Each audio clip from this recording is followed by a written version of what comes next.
ابن جوزی نے لکھا ہے سینکڑوں سال پہلے، آج کے کسی عالم کی بات بتاتا تو لوگ انکار کر، سینکڑوں سال کہتے ہیں بلخ میں قحط پڑ گیا، لوگ ہجرت کر کے سمرقند آ گئے، ایک سیدوں کا خاندان بھی آیا، ایک ایسی خاتون بھی آئی جس کے ساتھ 3 بیٹیاں تھی، بیٹا بھی کوئی نہیں، خامند فوت ہو گیا، مسجد کے ساتھ مہمان خانے بنے ہوتے تھے، وہاں اس نے بچوں کو ٹھہرایا اور نکلی سمرقند میں کہ کوئی آدمی مل جائے، تو وہ سیٹھ صاحب چودھری صاحب کہنے لگے مجھے کیسے پتا چلے گا تو سید ہے، مجھے بتاؤ، کسی کو چوک میں کھڑا کر کے کہا جائے بتاؤ تو کون ہوتا ہے، اس شخص کا کیا اشر ہوتا ہے، کیا حال ہوتا ہے، کہا کیسے پتا چلے گا؟ تو سید زادی نے اپنا پلو کھولا اور اپنے آنسو دونوں آنکھوں سے صاف کیے تو کہنے لگی اللہ تیرا بھلا کرے، میں ثابت نہیں کر سکتی کہ میں حضور کا خاندان، میرے پاس کوئی دلیل نہیں، میں نہیں بتا سکتی، چل ٹھیک ہے، چلی گئی۔ کسی نے بتایا کہ یہاں ایک یہودی بھی رہتا ہے، وہ بڑا سخی ہے، یا آتش پرست ہے، یا پارسی ہے کافر غیر، سخی بڑا ہے، اس کے پاس گئی، بیٹھی رہی، لوگ بیٹھے تھے، جب چلے گئے تو قریب گئی، کہنے لگی مجبور ہوں، پریشان ہوں، غریب نہیں ہوں، کہنے لگا بی بی تجھے کبھی دیکھا نہیں، سمرقند کی اتنی آبادی نہیں، میں سارے شہر، تو کون ہے؟ تو کہنے لگی تعارف نہ ہی پوچھے تو اچھا ہے۔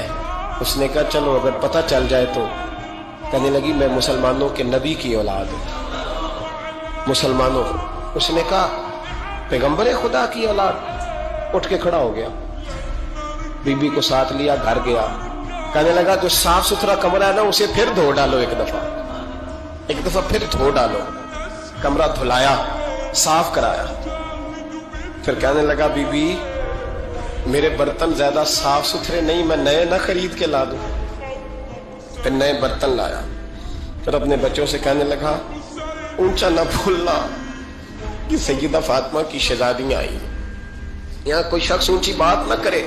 پھر کہنے لگا بی بی جو میرا بالکل طیب اور حلال رزق ہے نا، یہ اس میں سے لنگر ہے، لیکن چونکہ میں غیر مسلم ہوں، مجھے سلیقے نہیں آتے، جیسا تیسا بھی ہو نا اسے قبول کر لینا۔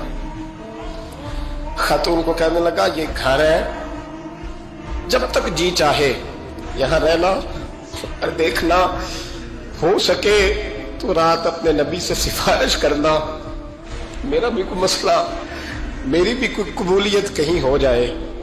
وہ مسلمان کہلانے والا رات کو سویا، کہتے جنت سجی ہوئی ہے، لوگ جنت میں جا رہے ہیں، لائنیں لگی ہوئی ہیں، نبی پاک لوگوں کو جنت میں بھیج رہے ہیں، میں بھی دوڑ کے لائن میں لگ گیا، فرشتے نے میرا بازو پکڑا، کہا پیچھے ہٹ، تو میں دوڑ کے حضور کی بارگاہ میں گیا، میں حضور سارے جنت میں جا رہے ہیں، یہ مجھے نہیں جانے دیتا۔ نبی پاک نے فرمایا تو کون ہے؟ یا رسول اللہ میں مسلمان ہوں۔ کہتے حضور مجھ سے فرمانے لگے کوئی دلیل ہے تیرے پاس؟ دلیل ہے کوئی تیرے پاس؟ میں چپ کر گیا، فرمایا میری بیٹی ہے تیرے دروازے پر آ ہی گئی تھی تو دلیلیں پوچھنے لگ گیا تھا؟ میں جا دوڑ جا، سویرے آنکھ کھلی گلیوں میں ڈھونڈتا پھرتا ہے، تلاش کرتا پھرتا ہے، کونے کونے میں جاتا ہے وہ سادات کا گھرانہ کہاں گیا، ڈھونڈتے ڈھونڈتے اس غیر مسلم کے دروازے پہ جا کے پہچان لیا، تو کہنے لگا خدا کا واسطہ جو تو نے نوکری کی ہے نا ان کی مجھ سے 11 گنا لے لے، یہ سادات کا گھر مجھے دے دے۔ تو کہنے لگا کل تو آتا تو شاید بات اور ہوتی، آج بات اور ہے۔ اس نے کہا مہربانی کر، کل نہیں کل تو آتا تو معاملہ اور تھا، آج معاملہ آج اور ہے، رنگ بدل گیا ہے، حالات تبدیل ہو گئے ہیں، اب تو دیکھ تاک کے آیا، جا دوڑ جا۔ کہنے لگا نہیں مہربانی کر، دے دے، تو غیر مسلم میں تیرا کیا تعلق؟ کہنے لگا چپ کر، غیر مسلم میں کل تک تھا، کل سے سجدوں سے پیار کیا ہے تو میرے حالات سنور گئے ہیں، وہ جو نظارے تو نے رات خواب میں دیکھے ہیں میں نے جاگتی آنکھوں سے دیکھے ہیں، میں نے جاگتی آنکھوں سے، اور تو نے کسی مفتی پیر عالم کے ہاتھ پہ کلمہ پڑھا ہے، میں نے رات محمد عربی کے ہاتھ پہ کلمہ پڑھا۔ حضرت عمر جب نعرہ لگاتے نا تو کیسر و کسرا کانپتے، سفیر آتے روم کے ملنے کے لیے تو کہتے جاؤ عمر نفل پڑھ رہے ہیں، ٹائم کوئی نہیں۔ ایک دن اندر میٹنگ ہو رہی تھی، حضرت عمر میٹنگ میں بیٹھے تھے، आपके बेटे मिलने आए अब्दुल्ला इब्ने उमर। अब्बा जी अंदर आ जाओ। फरमाया दरवाजे पे खड़ा हो, मैं जरूरी बात कर रहा हूँ, अंदर ना आना। जनाब अब्दुल्ला इब्ने उमर कहते हैं मैं दरवाजे पे खड़ा हो गया। थोड़ी देर गुजरी तो इमाम हुसैन भी आ गए। एक हदीस में, एक रवायत में इमाम हसन का लफ्ज भी है। इमाम हुसैन आए, आके अब्दुल्ला इब्ने उमर से कहने लगे उमर फारूक अंदर है? तो कहा वो अंदर तो है। तो कहा आप क्यों दरवाजे पे खड़े? कहने लगे अब्बा जी ने कहा है यहाँ इंतजार करो, मैं कोई जरूरी बात कर रहा हूँ, लेकिन शहजादे मेरे लिए कहा है, मेरे लिए, आप जाना चाहे तो चले जाए। इमाम हुसैन कहने लगे अमीरुल मोमिनीन कोई बात कर रहे होंगे, मैं जोहर के वक्त मस्जिद में मिल लूंगा, जोहर का टाइम आएगा ना तो मैं मस्जिद में मिल लूंगा। ये कह के चले गए। हजरत उमर बाहर आए तो हजरत अब्दुल्ला इब्ने उमर से कहा कि कोई आया तो नहीं? अर्ज की हुजूर हुसैन इब्ने अली आए, हुसैन इब्ने अली। तो कहा अंदर क्यों नहीं भेजा? कहा मैंने कहा था बेशक चले जाएं, लेकिन वो कह रहे थे कि मैं जोहर के वक्त मस्जिद में मिल लूंगा। तो सैयदना उमर फारूक फरमाने लगे अब्दुल्ला तुझे तेरी मां रोए, हुसैन को क्यों वापस भेजा? फिर उमर, दुनियादारों के सामने डटना, खड़ा होना उमर पे खत्म है, लेकिन जो अंदर की बात है ना, रूह की, जो अकीदत की बात है, जो वफा का रिश्ता है, उसको कौन समझे? ये जो रूह की मजबूरियां हैं, ये जो वफा की मजबूरियां हैं, इसे लोग क्या समझें? इन्हें क्या पता कि मुर्शद के बेटे के पैर चूमने में हुस्न क्या होता है? इन्हें क्या पता कि जब उस्ताद का बेटा घर में आता है तो दिल करता है मकान बेच के इसे दे दें, इसके बाप की नेकियां बड़ी हैं। जनाब उमर फारूक दौड़े गए, इमाम हुसैन के दरवाजे पे दस्तक दी। इमाम हुसैन बाहर रखा, शहजादे यार मिलने आए थे, बगैर मिले क्यों आ गए? अर्ज की कि आप मसरूफ थे, आपके अपने बेटे भी दरवाजे पे खड़े थे, तो मैं वापस आ गया। इमाम हुसैन कहते उमर जज्बात में आ गए, सर से पगड़ी गिर गई, कहने लगे हुसैन मेरे बेटे का और हुसैन का क्या मुकाबला? क्या उसकी मां का नाम फातिमा ज़हरा है? क्या उसकी नानी का नाम खतीजतुल कुबरा है? क्या उसके नाने का नाम मोहम्मद मुस्तफा है? और फिर सर से पगड़ी उतरी थी, अपने बाल जोर से पकड़ लिए, कहने लगे हुसैन मैं ना मक्के में ऊंट चराया करता था और डंडों से मार खाता था अपने बाप से। ये जो आज सारी दुनिया में उमर के नारे लगते हैं, ये तेरे नाने का सदका है। शहजादे मेरी वफा और मेरी वफा में जब तेरा दिल करे ना दौड़ के आ जाया कर। उमर तो लोग, एक दिन इमाम हुसैन ने आके ना जनाबे फारूक आजम से कहा, खुतबा दे रहे थे बच्चों की तभी शुरू में, पता नहीं क्या बात आई इमाम हुसैन के दिल में, कहने लगे उमर नीचे उतरो, ये मेरे नाना का मिंबर है। तो हजरत सैयदना उमर, सुनो कभी मेरा भी बच्चा आ जाए तो मैं कहता हूं इसको पकड़ो यार, बच्चों को तो नहीं ना जुम्मों में मतलब जिक्र किया जाता, उतरना मेरे नाने का मिंबर है। जनाब उमर उतर के नीचे खड़े हो गए, तो कहा जाके अपने नाने के मिंबर पे बैठ। तो हजरत उमर रो पड़े, कहने लगे शहजादे मेरे नाने का मिंबर ही कोई नहीं है ही नहीं, ये मिंबर ये मुसल्ले ये तेरे नाने की शान है, मेरे नाने का कोई मिंबर नहीं, तेरे ही नाने का मिंबर है। थोड़ी देर खड़े रहे तो इमाम हुसैन कहने लगे अच्छा कोई नहीं आपके नाने का मिंबर का नहीं? कहा चलो फिर मेरे नाने के मिंबर पे बैठ जाओ, चलो खैर है, कोई नहीं आपके नाने का? कहा नहीं। तो कहा कोई नहीं फिर मेरे नाने के।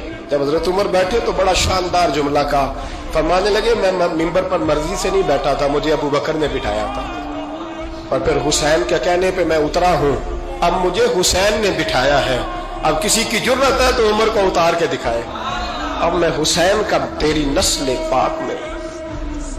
यार कितनी बेशर्मी की बात है, लोग इमाम हुसैन को बागी कहे। वो हजरत इमाम आजम एक बाग में बैठे थे, शागिर्द साथ थे, तो किताबें बिखरी हुई थी, कुछ लिखा जा रहा था, बिखरी हुई थी किताबें। इमाम मोहम्मद भी बैठे थे, इमाम अबू यूसुफ, कई और शागिर्द बैठे थे। तो जब लिखते हैं ना ये लोग तो हवालों की तलाश होती है, किताबें बिखरी हैं, सफ़े बिखरे। बच्चे गेंद के साथ खेल रहे थे, तो गेंद अचानक बाग में आई, तो एक छोटा सा बच्चा गेंद लेने आया, तो इमाम आजम उठ के खड़े हो गए। वो बच्चा गेंद लेके चला गया, किताबें सारी फिर बिखर गईं, जो गोद में रखी हुई थी वो भी नीचे गिर गईं, कुछ सफ़े भी गिर गए। थोड़ी देर के बाद वो बच्चा चला गया, इमाम साहब बैठ गए, फिर आया, गेंद गिरी आके बाग में, तो फिर बच्चा लेने आया, वही बच्चा। इमाम साहब फिर खड़े हो, वो कई बार आया, जितनी बार आया खड़े हो गए। कई लोग सब्र नहीं कर पाते, जल्दबाज होते हैं आजकल के शागिर्दों की तरह। तो एक शागिर्द बोल पड़े, कहने लगे हुजूर वो तो बच्चा है, 100 दफा आएगा। अब 100 दफा खड़े होंगे। फरमाया तू 100 की बात करता है, ये 1000 दफा भी आया तो मैं खड़ा होगा। कहा हुजूर बच्चा है, आप क्यों खड़े हो गए? फरमाने लगे मामूली बच्चा नहीं, मेरे उस्ताद का पोता है, तो जिसने मुझे अल्लाह रसूल का नाम बताया उसका पोता है, तो मैं खड़ा ना हूं। अगर उस्ताद के पोते का यह अदब है तो बताओ मोहम्मद अरबी के नवासे का क्या अदब है? रसूलुल्लाह सल्लल्लाहु, लोग समझते हम कायल नहीं है वो वाली शहादत बयान करने के जिसमें कहते हैं हाय हुसैन तो सकीना तो जैनब। हमारे बुजुर्गों ने हमें ये सबक, हमारे बुजुर्गों ने हमें बताया कि इमाम हुसैन की शहादत इस तरह बयान करो कि नौजवानों में जज्बा जिहाद पैदा हो, औरतें सब्र का पहाड़ बन जाए, इस तरह शहादत हम वो वाली। लेकिन एक बात जरूर ज़हन में रखें, ये जो लोग कहते हैं ना बड़े मजलूम थे, पानी नहीं आ सका, मेरे से हवाला देखे जिसने देखना है, मेरे से हवाला देखे, मेरे से। हजरत इमाम हुसैन मैदान करबला में थे, तो थोड़ी सी जगह खोद के ना इमाम हुसैन ने तो खंदक खोदी। खंदक खोदना अरब का रिवाज था, मदीने में भी खंदक खोदी गई, उसका नाम ही जंगे खंदक। तो खंदक खोद के ना आग जलाई जाती थी, ये हिफाजत का एक जरिया था ताकि दुश्मन ना आए। तो इमाम हुसैन ने अपने खेमे के सामने खंदक खोद के उसमें आग जलाई ताकि पर्दा रहे, औरतों के पास को दुश्मन ना आए। तो एक शख्स सामने खड़ा होकर कहने लगा हुसैन तूने दुनिया में ही आग जला ली है।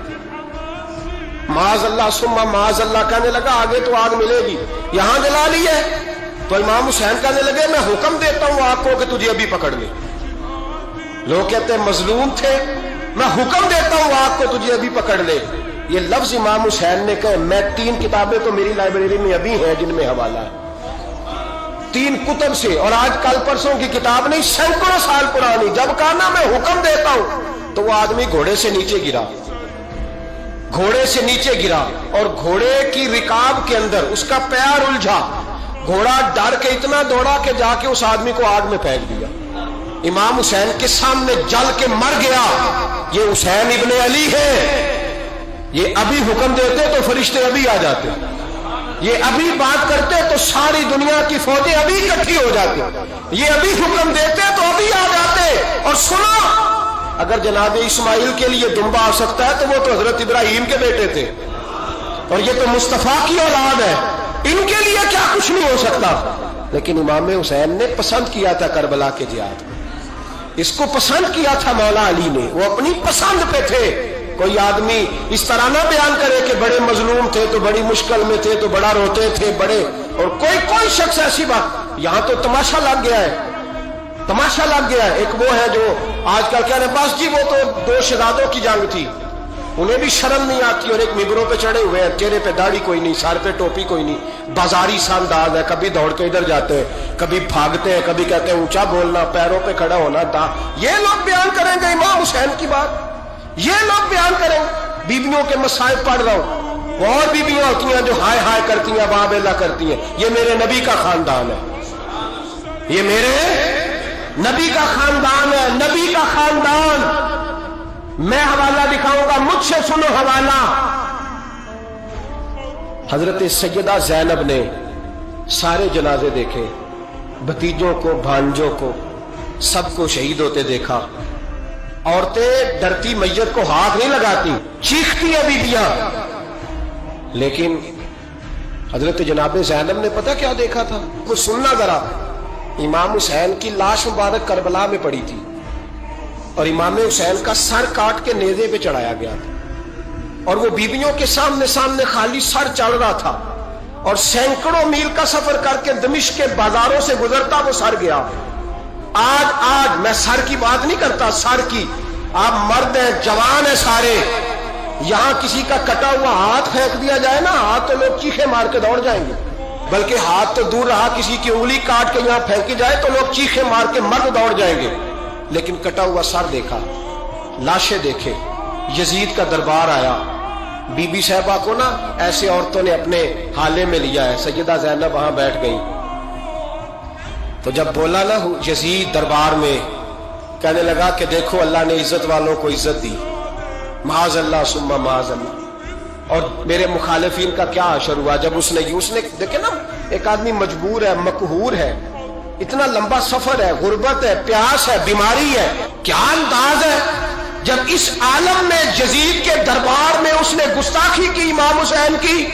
یہاں لوگ کہتے ہیں کسی کو کچھ نہ کہو، کیوں نہ کچھ کہیں، جو سیدنا امام حسین کے بارے میں بات کرے گا زبانیں کھینچیں گے اس کی، جو صحابہ کے بارے میں بات کرے گا ہم کرنے دیتے ہیں۔ یہ کیا بات ہوئی؟ گستاخی کرنا، بے ادبی کرنا، یہ کون سا دین ہے؟ یہ تو تم بے دینی پھیلا رہے ہو۔ سنو، جب اس نے بے ادبی کی تو سیدہ زینب چپ نہیں رہی، بلکہ حضرت زینب بولی اور کھڑی ہوئی، اور آپ نے تلاوت کی قرآن مجید کی اور آیتیں پڑھی، کہنے لگی وَتُعِزُّ مَن تَشَاءُ وَتُذِلُّ مَن تَشَاءُ بِیَدِکَ الْخَیرُ۔ اور آپ فرمانے لگی یزید تو کہتا ہے تیرے مخالفین پسپا ہو گئے، تجھے عزت ملی۔ آپ فرمانے لگے یہ تیرا دربار ہے نا، یہ تیرا سجا ہوا ہے نا، تیرا اس وقت ڈنڈا چلتا ہے نا۔ فرمانے لگی چند سال ٹھہر جا، تیرے اوپر لوگ لعنتیں برسائیں گے۔ اور فرمایا جب جمعے پڑھے جائیں گے تو لوگ میرے حسین کے نام کے خطبے پڑھیں گے۔ فرمایا آج یہ تیرا دربار ہے نا۔ حضرت نعمان بن بشیر صحابی رسول تھے، وہ کہتے ہیں میرے قریب ایک نابینا صحابی بیٹھا تھا، سنو حوالہ میں دکھاؤں گا۔ کہنے لگے میرے قریب اس وقت یزید کے دربار میں ایک نابینا صحابی بیٹھے تھے، جب بی بی زینب نے یہ بات کی نا تو وہ نابینا صحابی میرا ہاتھ پکڑ کے کہنے لگے نعمان علی آ گئے ہیں، یہ تو علی کی آواز ہے، علی آ گئے۔ جبریل امین بول رہے ہوں جیسے، حکمت کے گوہر رول رہے ہوں جیسے، دربار دمشق میں وہ زینب کا خطاب منبر پہ علی بول رہے ہوں جیسے۔ کہنے لگے علی آ گئے، علی، یہ تو علی کی آواز ہے۔ جناب نعمان بن بشیر کہنے لگے نہیں، علی جب بولتے تھے تو بڑا رنگ ہوتا تھا، ابھی تو زینب کھل کے بول ہی نہیں رہی، ابھی تو زینب ستائی ہوئی ہے، ابھی تو زینب زخم کھا کے آئی ہے، ابھی تو زینب پیاسی ہے۔ کاش زینب تر و تازہ ہوتی اور زینب خطبہ پڑھتی تو علی کی طرح گرجدار آواز نکلتی، یزید کے محل کانپتے، جبریل امین بول رہے ہوں جیسے، حکمت کے گوہر رول رہے ہوں جیسے، دربار دمشق میں بی بی زینب کا خطاب منبر پہ علی بول رہے ہوں جیسے۔ وہ مسکینوں کی طرح منتیں نہیں کر رہے تھے، ہائے پانی ان کا مزاج ہی نہیں تھا، بلکہ وہ دلیر لوگ تھے، دلیر، اور بر موقع بر محل بولتے تھے۔ یزید آیا دربار میں، جب یہ سارا قافلہ وہاں پہنچا تو یزید دربار میں آیا، اور جب وہ دربار میں آیا تو بادشاہوں کا طریقہ ہے، گاڑیاں، اب ہمارے بادشاہوں نے روٹر والی گاڑیاں رکھی ہوئی ہیں، وہ یوں چلتی ہیں، شور ہوتا ہے پیچھے۔ اس زمانے میں کہا جاتا تھا با دبا ملازہ ہوشیا، پیچھے ہٹ جاؤ، نعرے لگنے لگے۔ تو یزید کا ایک ناخلف بیٹا امام زین العابدین سے کہنے لگا تیرا باپ کہاں ہے؟ دیکھ یہ میرے باپ دادا کے نعرے، دیکھ میرے باپ کے نعرے، تیرے کدھر ہے؟ ابھی یہ بات شروع اس نے کی تھی کہ دمشق کی جامع مسجد میں زور کی اذان ہو گئی، اور جب مؤذن نے کہا نا اشہد ان محمد رسول اللہ، تو امام زین العابدین اس کا ہاتھ پکڑ کے کہنے لگے یہ میرے نانا کے نعرے لگ رہے ہیں، اگر تیرا ہے تو بتا، یہ میرے نانا کے نعرے ہیں۔ اور فرمایا تیرے باپ کے 2-2.5 سال لگیں گے، میرے نانے کے قیامت کے بعد بھی لگیں گے، میرے نانے کے نعرے قیامت کے یہ لگتے رہیں گے، لگ رہے ہیں اور لگتے تھے اور لگتے رہیں گے۔ میرے بھائی یاد رکھو، دلیری، ہمت، پہلی بات ان سے پیار کرنا ہے، دوسرا ان کی ہمت، ان کا مقام دلیری کرنا ہے، ان کا کام ہمت کرنا ہے، ان کا کام ڈٹ جانا ہے، کمزوری دکھانا اہل بیت کا طریقہ ہوتی ہے۔ حضرت عباس کے بازوؤں میں درد ہوتی، جناب زینب پھر پریشان ہوتی ہیں کہ ہم تو اس بے حیائی کے خلاف لڑے اور امت ابھی یہ گند کر رہی، جو چوکوں میں کھڑا ہوتا ہے نا عورتوں کو تاڑتا ہے، وہ یزید کے طریقے پہ عمل کرتا ہے۔ یہ دلائل ہے، آپ سوچ لیں، اندازہ کر لیں کہ ہم نے کس جماعت میں کھڑے ہونا ہے، اس لیے گند سارا نکالیں۔ امام حسین کا ایک پیغام آج اپنانا بڑا ضروری ہے۔ امام حسین نے سر سجدے میں کٹایا اور قرآن کی تلاوت نیزے کی نوک پہ بھی جاری رہی ہے، اس لیے آج کم از کم 10 نفل امام حسین کی سنت سمجھ کے ضرور پڑھیں گے انشاءاللہ۔ جنہوں نے روزہ رکھا ہے بڑا اچھا کیا ہے، چلو جو نہیں رکھ سکے پھر بھی نفلی ہے، کوئی فرض نہیں، کم از کم 3 دفعہ سورت یاسین کی تلاوت آج ضروری ہے امام حسین کے لیے۔ کریں گے انشاءاللہ تعالی۔ اگر وہ نیزے کی نوک پہ پڑھ سکتے ہیں تو آپ ان کی خاطر بھی تو پڑھ ہی سکتے ہیں نا۔ تو بہت ضروری کام آج نفل پڑھنا ہے، اور بہت ضروری کام آج قرآن پاک کی تلاوت کرنا۔ کریں گے انشاءاللہ تعالی۔